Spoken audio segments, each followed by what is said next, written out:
Elena उपचुनाव में अभय चौटाला अपनी जीत पक्की करा चुके हैं। यहाँ आपको बता दें कि 6,739 वोट से उन्होंने ये जीत पक्की की है। बेहद ही महत्वपूर्ण खबर इस वक्त की आपको बता रहे हैं। एलनाबाद उपचुनाव में अभय चौटाला की जीत, जहां 6,739 वोट से वो आगे पहुंच गए और जीत चुके हैं। बीजेपी के गोविंद कांडा दूसरे नंबर पर रहे हैं। उपचुनाव में कांग्रेस प्रत्याशी की करारी हार हुई है। बेहद ही महत्वपूर्ण खबर इस वक्त की एलेना उपचुनाव को लेकर। इससे पहले भी अभय चौटाला ही इस सीट पर काबिज थे और एक बार फिर से उन्होंने अपनी जीत जो है वो सुनिश्चित कर ली है। एक बार फिर से इस रण में अभय चौटाला जीत चुके हैं। अपनी जीत जो है वो बरकरार उन्होंने रखी है और इससे साबित होता है कि इनेलो के जो वोटर्स हैं वो उसी खेमे में अभी भी है। आपको बता दें कि अभय चौटाला ने किसानों से जुड़े हुए कृषि मुद्दों को लेकर, कानूनों को लेकर अपनी सीट से जो है वो इस्तीफा दे दिया था और एक बार फिर से जब एलेना सीट पर उपचुनाव हुए तो उन्होंने साबित कर दिया है इन वोटों के जरिए, इस जीत के जरिए कि वो अभी भी एलेनाबाद में सर्वप्रिय है, सर्वोपरि है। और यहाँ आपको बता दें कि 6,739 वोट से वो आगे पहुंच चुके हैं। इस वक्त की बेहद ही महत्वपूर्ण खबर आपके टेलीविजन स्क्रीन पर।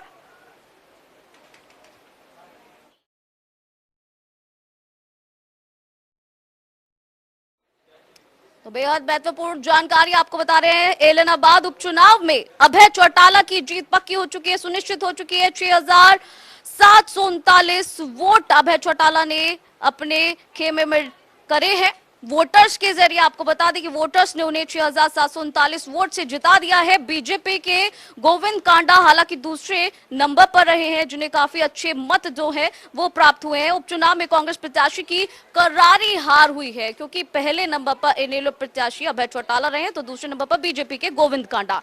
लेकिन जो कांग्रेस की तरफ से प्रत्याशी रहे हैं पवन बेनीवाल, वो इस उपचुनाव में करारी शिकस्त पा चुके हैं। तो बहुत ही महत्वपूर्ण जानकारी। और ये भी बता दें कि जो वोट्स हैं वो कितने वोट से अभय चौटाला आगे रहे हैं। 6,739 वोट से एलनाबाद में उपचुनाव में अभय चौटाला ने अपनी ये जीत सुनिश्चित की है। बहुत ही महत्वपूर्ण जानकारी है ये इस वक्त की। अभय चौटाला अपनी जीत पक्की कर चुके हैं। बेहद महत्वपूर्ण खबर आपके टेलीविजन स्क्रीन पर, जहां जो कार्यकर्ता है इनेलो के उनमें काफी उत्साह है, काफी जोश है और अभय चौटाला भी काफी खुश नजर आ रहे हैं। यहाँ आपको कुछ तस्वीरें दिखा रहे हैं आपके टेलीविजन स्क्रीन पर, जो आप देख सकते हैं। बहुत ही महत्वपूर्ण जानकारी। तो बेहद महत्वपूर्ण खबर आपको बता रहे हैं एलनाबाद से।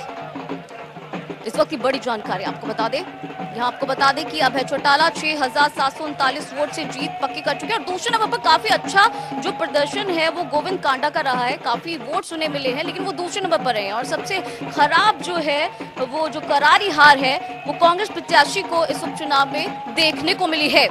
तो बहुत महत्वपूर्ण जानकारी उपचुनाव को लेकर। सबसे तेज महा कवरेज हम आपको दिन भर दिखाते रहे हैं और अब जो परिणाम आ चुके हैं, अभय चौटाला जीत सुनिश्चित कर चुके हैं।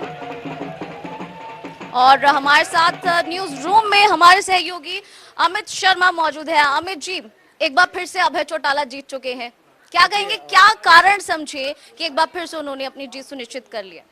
देखिए, जिस तरीके से अभय सिंह चौटाला लगातार इस बात का दावा कर रहे थे कि भाई देखिए मेरे सामने कोई टिकने वाला नहीं है, जो नतीजा आया है वो हम सबके सामने। अभय सिंह चौटाला जो दावा कर रहे थे उस दावे में दम नजर आ रहा है। लेकिन हाँ दीपशिका, हमें ये जरूर देखना होगा यहाँ पर, क्योंकि अभय सिंह चौटाला की ये जीत हार से कम नहीं है। मैं इससे ऐसा किस लिए कह रहा हूँ, इसके पीछे कारण है।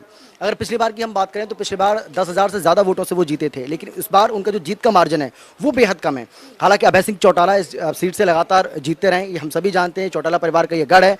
2010 में भी वो यहाँ जो उपचुनाव हुआ था उसको भी उन्होंने जीता, उसके बाद 2014 में जीते, 2019 में जीते और उसके बाद अब 2021 में जो उपचुनाव हुआ वहाँ भी उन्होंने जीत हासिल की है। अगर कुल मिलाकर देखा जाए दीपशिखा, तो 4 बार उन्होंने इस सीट से जीत दर्ज की है। हालांकि जीत की हैट्रिक हम इसको इसलिए कह रहे हैं क्योंकि जो 2 उपचुनाव और इसके साथ ही 2 जो विधानसभा का जो चुनाव हुआ उसमें उन्होंने इस सीट से जीत हासिल की है। तो अपने आप में एक बड़ी जीत है। लेकिन हाँ, जीतने के बाद जो अभय सिंह चौटाला का बयान आया है उस पर हमें ध्यान देना होगा। अभय सिंह चौटाला कह रहे हैं कि ऐसा नहीं है कि मैं जीत गया तो मैं चुप बैठ जाऊंगा। अगर किसानों के समर्थन में, कृषि कानून के समर्थन में अगर मुझे दोबारा भी इस्तीफा देना पड़े तो मैं उसके लिए भी पूरी तरह से तैयार हूं। यानी कि वो ये संकेत देना चाहते हैं कि भाई देखो, ये जीत मेरी नहीं है, ये जीत कृषि कानूनों की, ये जीत कृषि कानूनों के खिलाफ और किसानों की जीत है। और उन्होंने इस बात का दावा भी किया, उन्होंने कहा भी है कि मेरी जीत नहीं है, किसानों की जीत है। बिल्कुल। अच्छा, जिस मार्जिन की आप बात कर रहे हैं, 10,000 वोट से इस बार कम मार्जिन जो है मिली, इस बेस पर आप उन्हें हारे हुए मान सकते हैं, लेकिन वो जीते हैं, हालांकि सीट उनको ही मिली है। लेकिन ये जानना चाहूंगी कि क्या लगता है जो मार्जिन कम हुआ है, क्योंकि उन्होंने अपने पद से इस्तीफा दे दिया था, तो काफी जो किसान है वो नाराज हो गए थे, ये उसी का रिजल्ट है जो थोड़ा वोट्स में कमी आई, जो मार्जिन थोड़ा कम हो गया पहले से? देखिए, किसानों की ओर से जब इसको लेकर बात की जाती थी, जब चर्चा होती थी, तो किसानों का ये कहना था कि अभय सिंह चौटाला ने हमारे समर्थन में इस्तीफा दिया है, ये अच्छी बात है। कृषि कानूनों के खिलाफ उन्होंने इस्तीफा दिया है, ये भी अच्छी बात है। लेकिन अभय सिंह चौटाला, कुछ लोग ऐसे भी थे जिनका अलग राय थी, उनका ये कहना था कि अभय सिंह चौटाला विधानसभा के अंदर भी हमारी बात को रख सकते थे, क्या इस्तीफा देना ही एक विकल्प था उनके पास, ऐसा उनको नहीं करना चाहिए था, ये कहने वाले भी दीपशिखा बहुत सारे लोग थे। तो अभय सिंह चौटाला ने अब, लेकिन जो नतीजा हम सबके सामने है, उससे ऐसा लग रहा है कि अभय सिंह चौटाला ने जो फैसला लिया वो सही फैसला था। और दूसरी बात यहाँ पर यह भी है, क्योंकि अभय सिंह चौटाला कह रहे हैं कि अगर दोबारा से ऐसी कुछ परिस्थिति बनती है तो मैं इस्तीफा भी दे सकता हूं, मुझे इसमें किसी तरह का कोई परहेज नहीं है। यानी कि अभय सिंह चौटाला, दीपशिखा, ये जताने की कोशिश कर रहे हैं कि भाई मैं किसानों के पूरी तरह से साथ हूं, किसानों की ये जीत है, आने वाले समय में किसानों के लिए लड़ाई में लड़ता रहूंगा। तो कुल मिलाकर सबसे अच्छी बात यह है कि एलनाबाद की जनता लगातार इनेलो के ऊपर, चौटाला परिवार के ऊपर अपना भरोसा जता रही है। ये अपने आप में वाकई में काबिले तारीफ है। जहां पर पवन बेनीवाल उनके मुकाबले में थे, गोविंद कांडा जिन्होंने तगड़ी फाइट उनको दी, हालांकि हमने देखा तो जिस तरह से गोविंद कांडा ने उन्हें तगड़ी फाइट दी, अभी आपने जिक्र किया, और काफी अच्छे दूसरे नंबर पर रहे, हालांकि कांग्रेस कहीं रही नहीं है जिस तरीके से अब नतीजा है। तो क्या समझे गोविंद कांडा के लिए आने वाले समय में कुछ ना कुछ सुनिश्चित है, कुछ रास्ते खुल सकते हैं, कुछ जगह उन्होंने बना ली इस बार? देखिए, गोविंद कांडा, क्योंकि आपको याद होगा कि इस उपचुनाव के पहले ही वो बीजेपी में शामिल हुए थे। तो गोविंद कांडा, देखिए, बीजेपी के उम्मीदवार थे, जीत हासिल नहीं कर पाए। हालांकि बीजेपी जेजेपी के साझा उम्मीदवार थे, वो जीत हासिल नहीं कर पाए, वो बात अलग है कि फाइट उन्होंने तगड़ी दी है। इसको तगड़ी फाइट इसलिए कहा जाएगा दीपशिखा, क्योंकि अभय सिंह चौटाला अपने आप में एक बहुत बड़े नेता हैं, और वो भी पवन बेनीवाल या जो दूसरे जिनका मैं जिक्र कर रहा हूँ, वो अभय सिंह चौटाला को चुनौती देने की स्थिति में नजर नहीं आ रहे थे शुरुआती तौर पर, अगर देखा जाए तो। लेकिन कड़ी फाइट यहां पर गोविंद कांडा की ओर से दी गई है। हालांकि पवन बेनीवाल ने भी अच्छे खासे वोट हासिल किए हैं, तो पवन बेनीवाल को भी आप इस तरीके से नकार नहीं सकते हैं। लेकिन हाँ, अभय सिंह चौटाला जो दावा कर रहे थे, उनके दावों में वो दम नजर आया।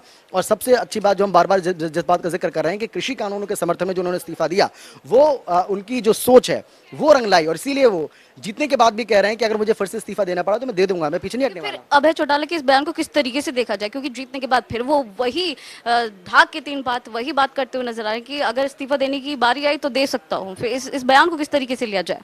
वो संकेत किसानों को दे रहे हैं दीपशिखा, ये हमें समझना होगा कि वो संकेत किसानों को दे रहे हैं, किसानों को बता रहे हैं, वो किसी और को नहीं बता रहे।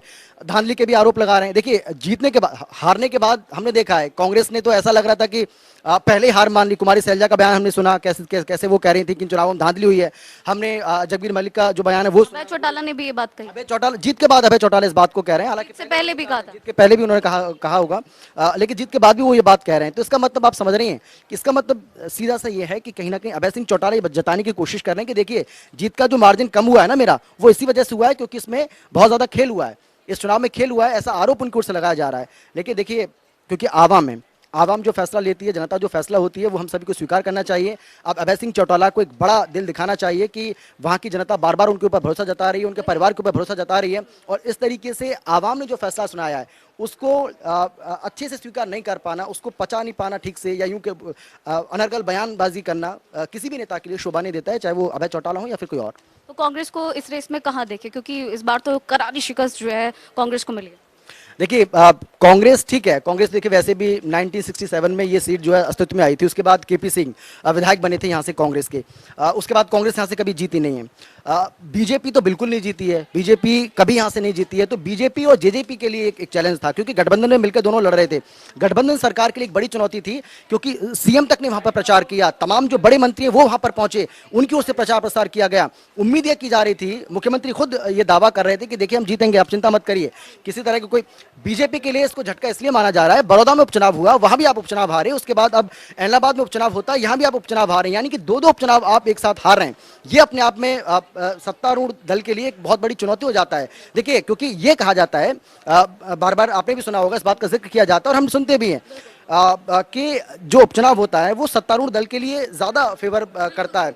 और उसमें सत्तारूढ़ जो दल होता है उसके फेवर में नतीजे आने के चांस रहते हैं, लेकिन यहाँ पर ऐसा नहीं देखने को मिला। लेकिन हाँ दीपशिका, बिल्कुल अमित, आपके पास आऊंगी और